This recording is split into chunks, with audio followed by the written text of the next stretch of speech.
Greetings to comrades and friends around the world.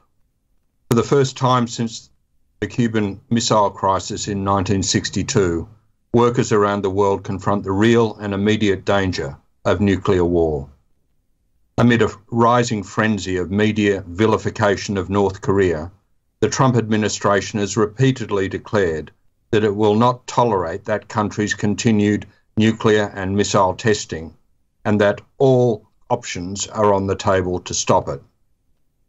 In reality, the White House has already ruled out many of the obvious options.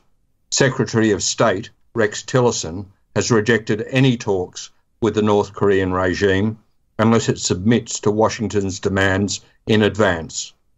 He has also declared that the sanctions policy of the Obama administration, so-called strategic patience, has failed. Immense pressure is being applied to China to bully North Korea into submission. But the bottom line is that if Beijing does not solve the problem, the US will. The only options left are military ones. Trump has warned that a major conflict with North Korea is a definite possibility and has sent an armada, a full nuclear aircraft carrier strike group and a nuclear submarine to the Korean Peninsula. Vice President Mike Pence has just toured Asia to brief major US allies, Japan, South Korea, and Australia.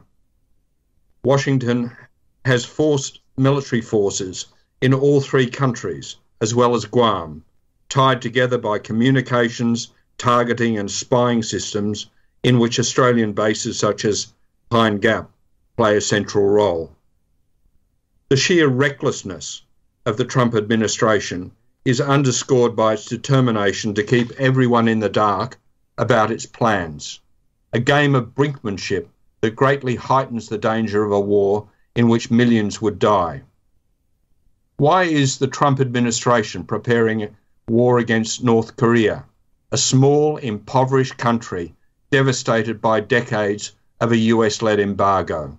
It has no oil or significant natural resources, and despite its constant demonization by the US, poses no real threat to the United States. It is, however, strategically located on the border with Russia and China. The threats against North Korea are part of a broader confrontation with China, which the US regards as the chief obstacle to its global hegemony. The pivot to Asia, initiated by the Obama administration with a major military build-up against China, is being intensified under Trump. His administration has threatened trade war against Beijing, to tear up the One China policy and thus diplomatic relations, and to challenge China militarily in the South China Sea. The threat of a catastrophic nuclear war is not simply the product of the madness of Trump or previous administrations.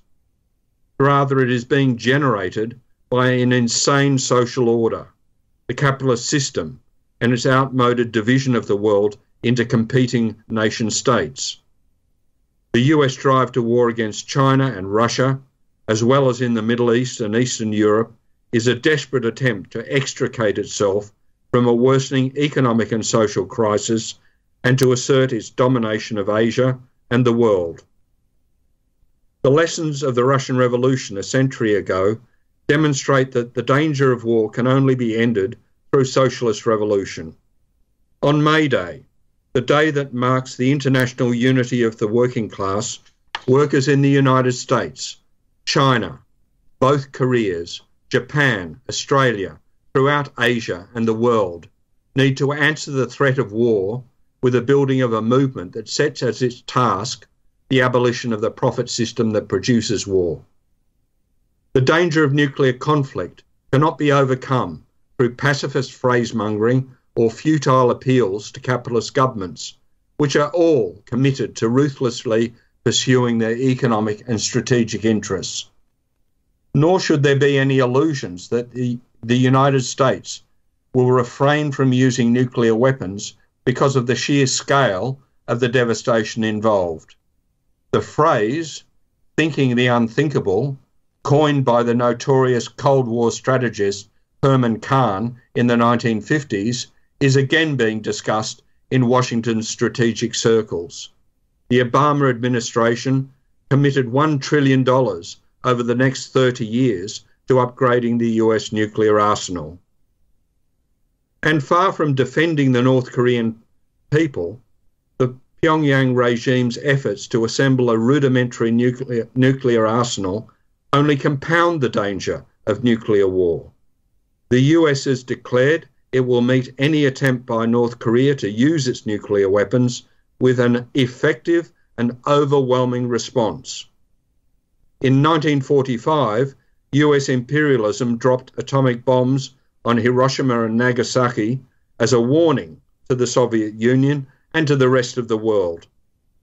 It would use the nuclear bombing of North Korea to send a stark message to its rivals today. The North Korean and Chinese regimes do not represent socialism.